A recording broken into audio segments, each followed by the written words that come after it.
They told me the house needed watching. My son said it with such ease, like he was reminding me to take my blood pressure medication. Just a practical thing, nothing personal. Mom, you know how these long trips get. The kids have activities lined up, and honestly, it's a lot of walking. You'd be exhausted. His wife smiled, kind of smile that doesn't reach the eyes. We'll bring you back something nice from Savannah. Savannah, a 5-hour drive, not exactly Everest. I nodded. I said okay. I walked back to my car and drove home and sat at the kitchen table for a long time without turning on the lights. My name is June. I'm 67 years old. I taught high school English for 31 years. I have read every major American novel worth reading, graded approximately 40,000 essays, and talked 16-year-olds through the symbolism of The Great Gatsby more times than I can count. I am not confused about what things mean. I knew exactly what that smile meant. The trip was a week-long family vacation to Savannah and the Georgia coast, rented beach house, all of it. My son had been planning it for months. I knew because my granddaughter had called me in April, excited, asking if I was coming. I told her I didn't know yet. Nobody had asked me. That Sunday, I drove home and made coffee and stood at the window watching the maple tree in my backyard. My husband Earl had planted that tree 22 years ago, the spring after we moved in. He died 8 years ago. The tree is taller than the house now. Monday morning a package arrived, FedEx. FedEx, my son's name on the return address. Inside were 4 wristbands for a dolphin watching tour, the kind you book as part of a vacation package, and a note in my daughter-in-law's handwriting. We thought you might enjoy seeing the photos when we get back. We'll video call from the beach. 4 wristbands, not 5. I set them on the counter next to my coffee cup. I looked at them for a while. Then I picked up the phone. I called my financial advisor first. Earl and I had set aside money years ago, a specific account meant for family. I had told my son about it. He knew it existed. $40,000, earmarked for when they were ready to put in the addition on their house, the project they'd been talking about for 2 years. The one my son kept saying they couldn't quite afford yet. I told Gary to freeze the account. No transfers, no access pending my review. Gary said, "Everything okay, June?" "Just updating some things," I said. "Nothing urgent." Then I called my neighbor Wanda and asked if she'd collect my mail while I was gone. "Going somewhere?" she asked. "Just a little trip," I said. I booked a flight to Kyoto that evening, 1 seat, window. I had miles saved from 20 years of a credit card I'd barely used. The miles covered nearly the whole thing. I paid the tax with my debit card, $47. Then I sat on the back porch and listened to the neighborhood. A lawnmower somewhere, kids on bikes, the ordinary sound of a summer evening that had no idea anything had changed. I want to be honest about what I felt because it wasn't rage. Rage would have been simpler. What I felt was something older than that, heavier. The specific weight of finally understanding something you had suspected for years but kept talking yourself out of. I had been talking myself out of it for a long time. They're busy. They mean well. This is just how families are now. But 4 wristbands, not 5. I hadn't been to Japan since I was 34. Earl and I had talked about going back together. We called it our someday trip. We had a folder, actual paper, in a drawer, printed itineraries, a list of temples we wanted to visit, a restaurant in Kyoto that a colleague had recommended in 1997. We never went. Then Earl got sick, and then he was gone, and the folder stayed in the drawer. I found it the night before my flight. I held it in my lap for a while, then I packed it. The airport felt enormous and indifferent in the way airports do at 5 in the morning. I moved through security slowly, methodically. A young woman at the gate smiled at me the way young people smile at older women traveling alone, that careful, slightly surprised smile. I didn't mind. Let them be surprised. I had earned the right to surprise people. I hadn't flown internationally in 11 years.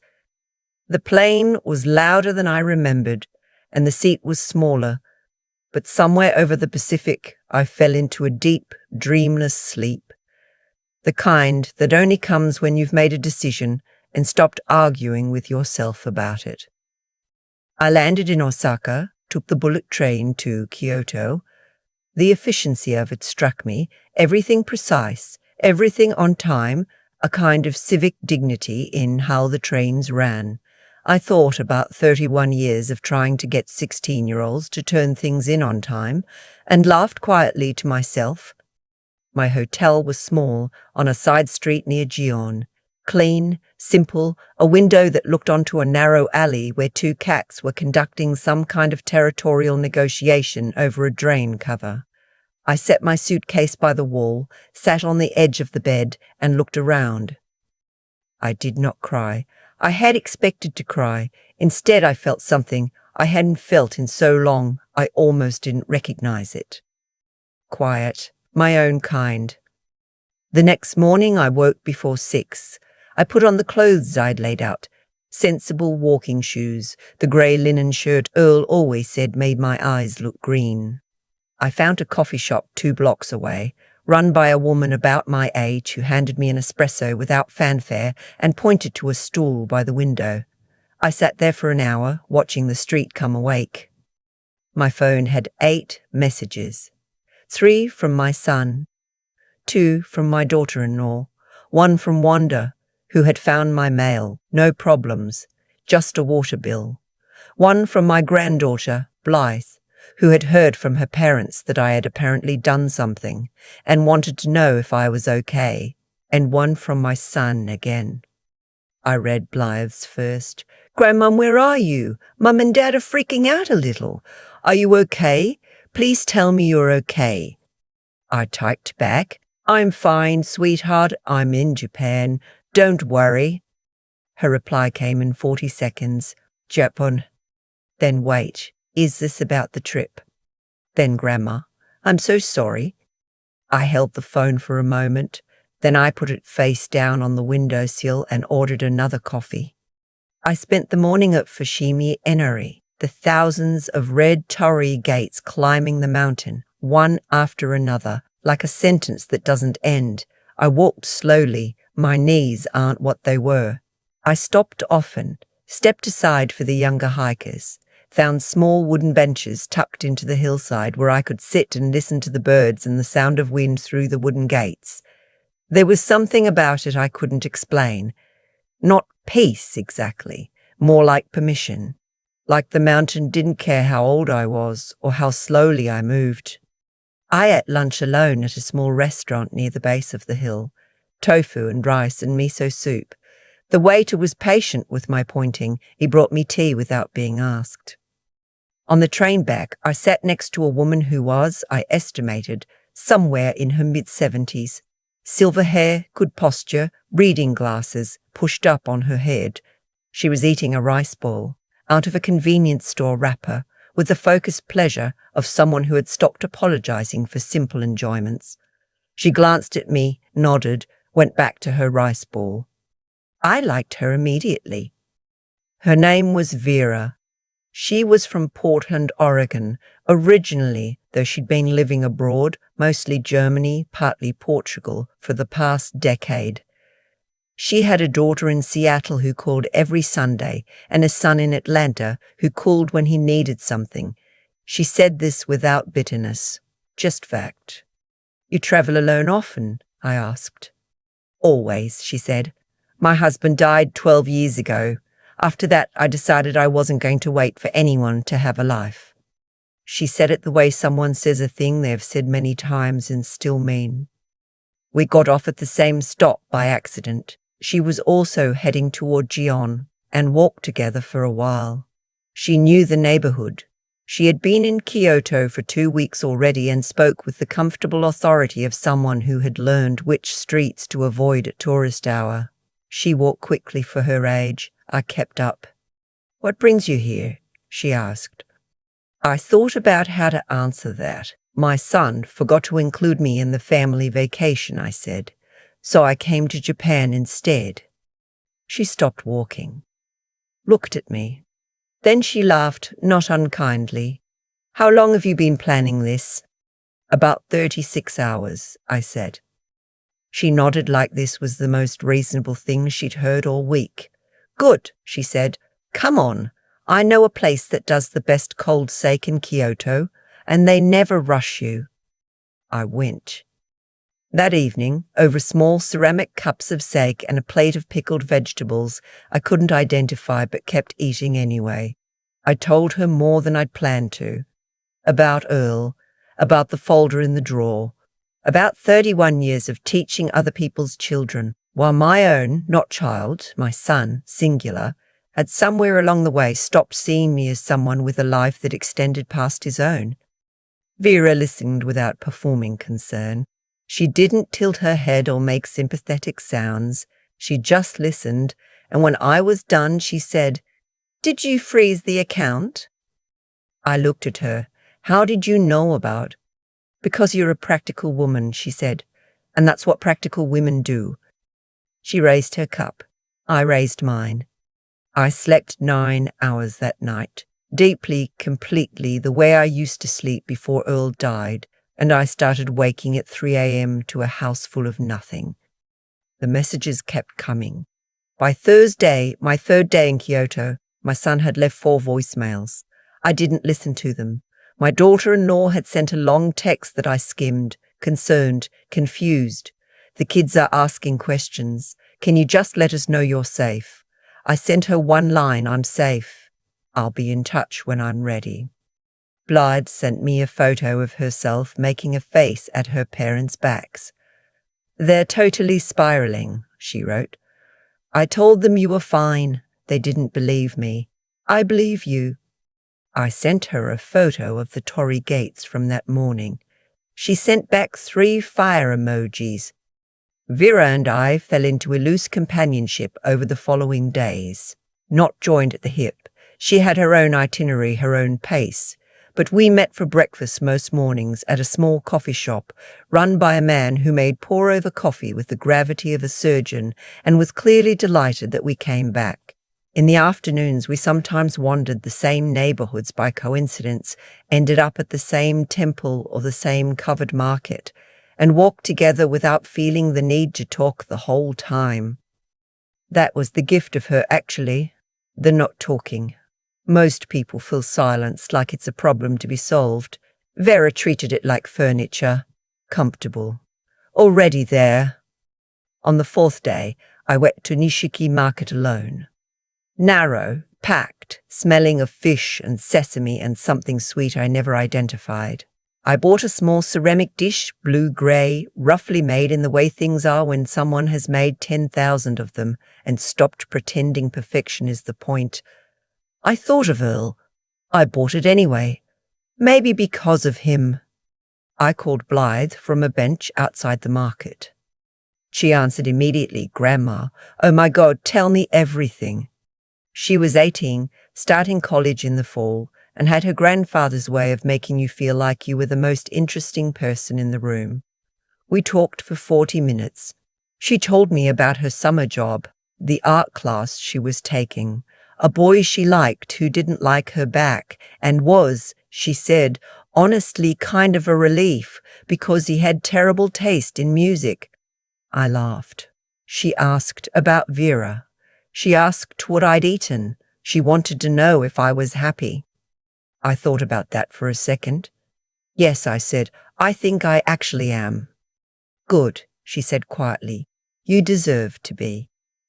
And Grandma, Dad read your text to Mum like 4 times. I heard him in the kitchen at midnight. He printed it out. I looked at the street. A group of school children in matching hats marched past with the collective focus of a small army. He'll figure it out, I said. Watch if he doesn't. Then that's his loss, I said, and I meant it without cruelty, which was new. I had dinner that night with Vera at a tiny place near our hotel, just a counter, 8 seats, a chef who made one thing and made it flawlessly. We didn't talk about family. We talked about books. As it turned out, She had been an editor for 20 years before she moved abroad. We argued pleasantly about a novel we both read and disagreed about. It felt like the kind of conversation I used to have with colleagues at school, before everyone got tired or got busy or drifted, the kind I hadn't had in years. Walking back, she said, "You seem different than when you arrived." "How so?" She considered, less braced, like you've stopped waiting for something to go wrong. I hadn't thought of it that way, but she was right. I had spent years slightly tensed, waiting to be told I was too much or too little, or too old, or just too inconvenient. The posture of someone who has learned to make themselves smaller in a room they used to fill. "Is it that obvious?" I asked. "Only to someone who did the same thing for too long," she said. My phone buzzed that night. A voice memo. My son. I almost didn't play it, but I did. His voice was quieter than I expected. "Mum." I'm not sure what to say. I know sorry doesn't cover it. I've been sitting here trying to understand what we did, and I think I'd been lying to myself about it. I told myself we left you out of the trip for practical reasons, but the truth is, I've been thinking of you as— There was a pause, as someone to check on rather than someone to include. And I don't know when that happened. I don't know how I let it happen. Another pause. I just want to hear your voice, that's all. I set the phone down. I sat with it. I did not call back. Not yet.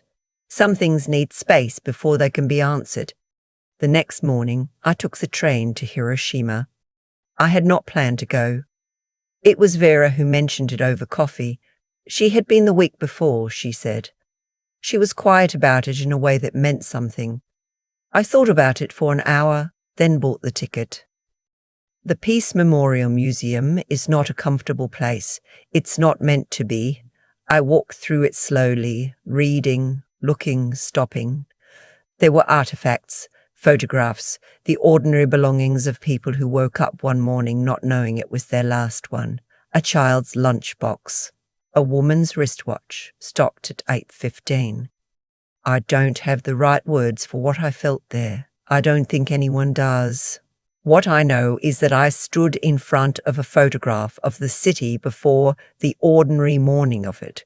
People going to work, children going to school, and thought, this is what it looks like when people don't know what they have.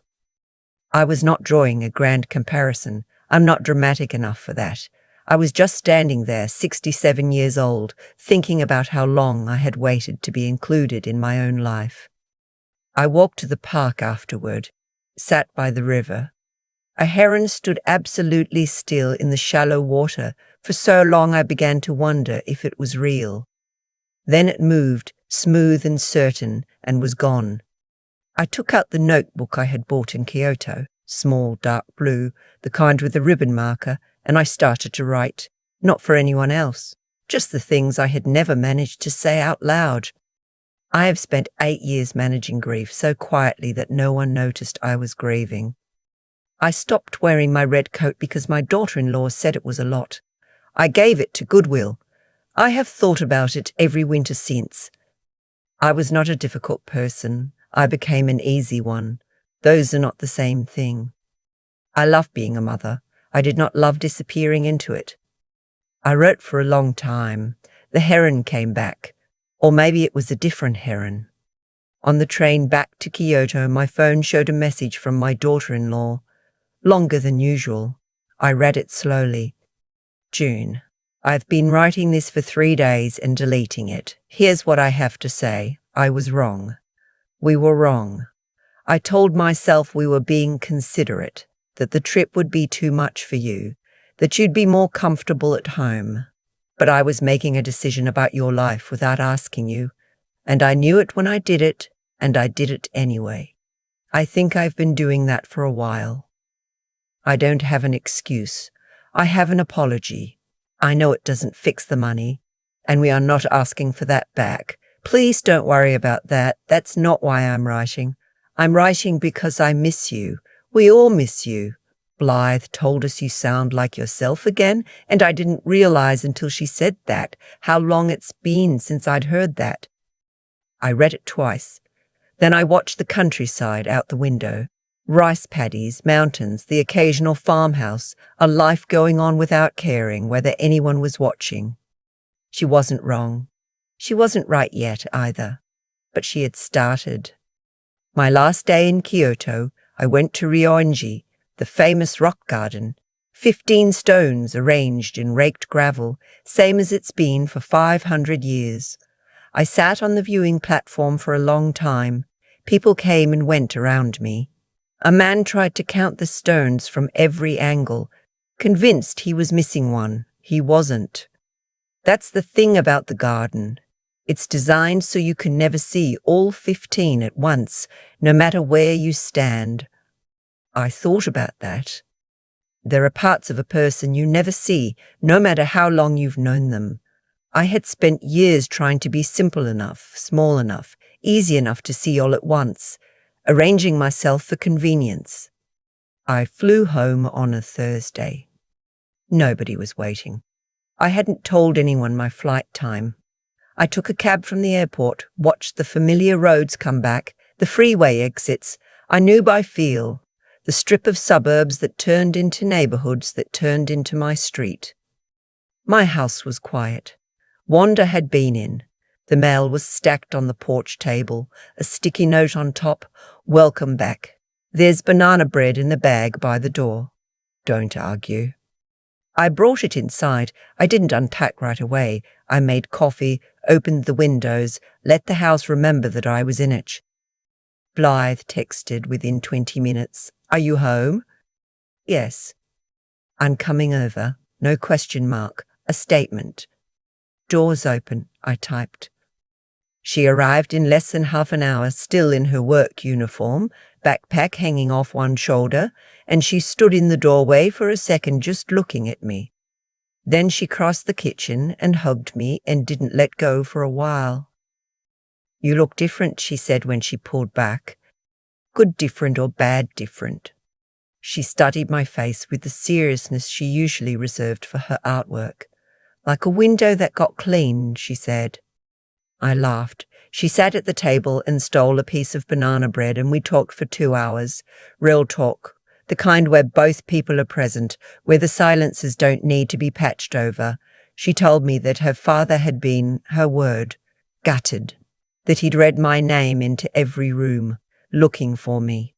That her mother had cried once, which Blythe said was rare and therefore significant. "He wants to see you," she said carefully, "but he doesn't know how to ask." "He could try just asking," I said. She smiled. "I know, he knows, she searched for the word recalibrating." After she left, I sat on the back porch with what was left of my coffee and watched the maple tree. The light was going sideways through the leaves, the way it does in early evening in late summer. Earl had loved this time of day. He called it the good hour.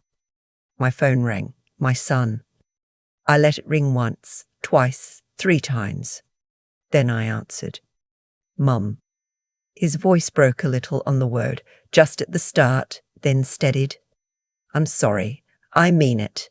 I've been trying to figure out how to say this for 2 weeks, and I don't think there's a good way, so I'm just going to say it plainly. I treated you like someone to manage instead of someone to love. I didn't see it while it was happening, and that's not an excuse, it's a confession.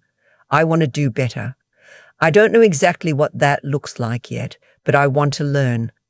I listened to the whole thing before I said anything. "Thank you," I said, "for saying it plainly. Are you? Can I see you?" "Sunday," I said, "dinner. Here, bring Blythe." He was quiet for a moment. "Just us. Not. Just you, her, and me. Your wife and I will have our own conversation in our own time." "Okay," he said. "And then, Mom, are you okay?" I looked at the maple tree. The good hour was almost gone. But there would be another one tomorrow. "I'm better than okay," I said. "I'll see you Sunday." Sunday came overcast and cool, the kind of August day that reminds you fall is coming whether you're ready or not. I made pot roast because I felt like it, not because anyone asked me to. I set the table for 3.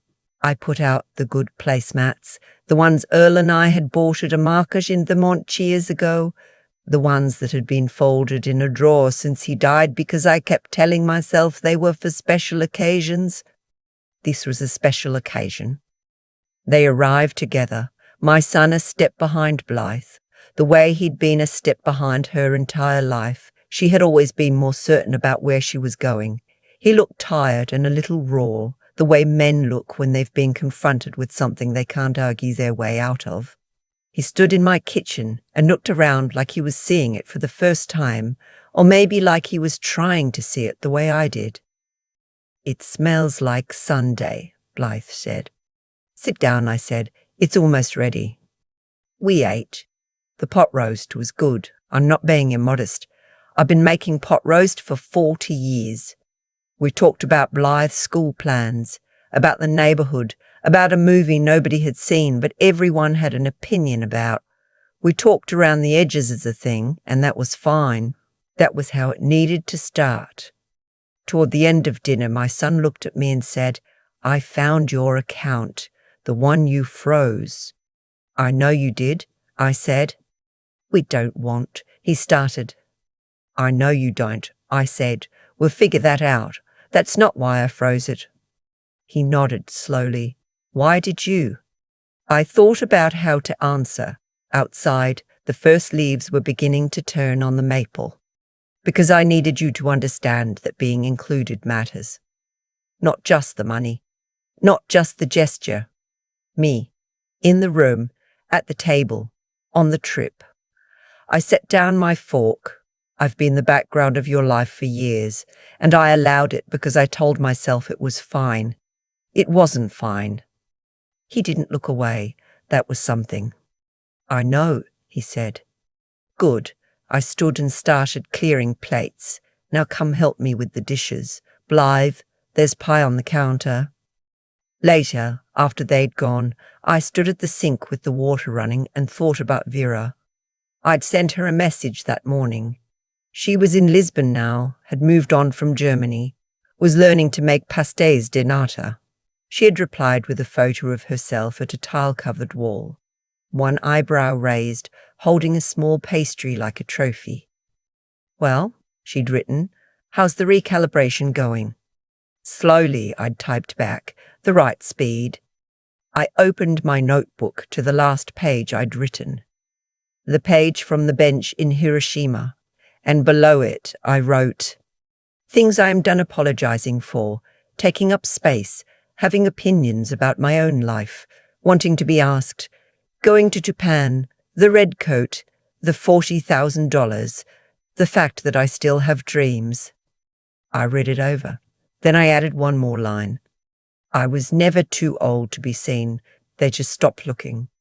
And I finally stopped waiting for them to start." I closed the notebook. Earl's photo was on the windowsill above the sink, the one from our trip to Vermont, him squinting into the afternoon sun, laughing at something I'd said that I no longer remember. I looked at it for a moment. The Sunday folder, I said to him out loud, to the empty kitchen. "We should have gone." Then I dried my hands, turned off the kitchen light, and went to sit on the porch in the last of the evening. The maple tree was already turning at the edges, just a little, just the beginning. I was not done. I was just getting started. The thing about 4 wristbands, not 5, is that it's such a small detail, easy to explain away, easy to forgive before you've even decided to. I almost did. I stood at that kitchen counter and I almost told myself it was a logistical oversight, a miscount, a mistake.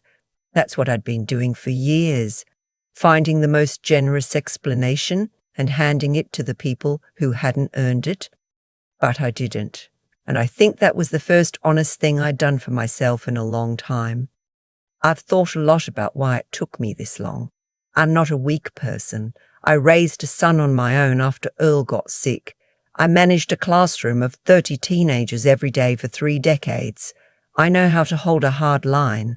But somewhere along the way, I learned to hold that line for everyone except myself. I confused being good with being convenient. I thought keeping the peace meant swallowing the truth.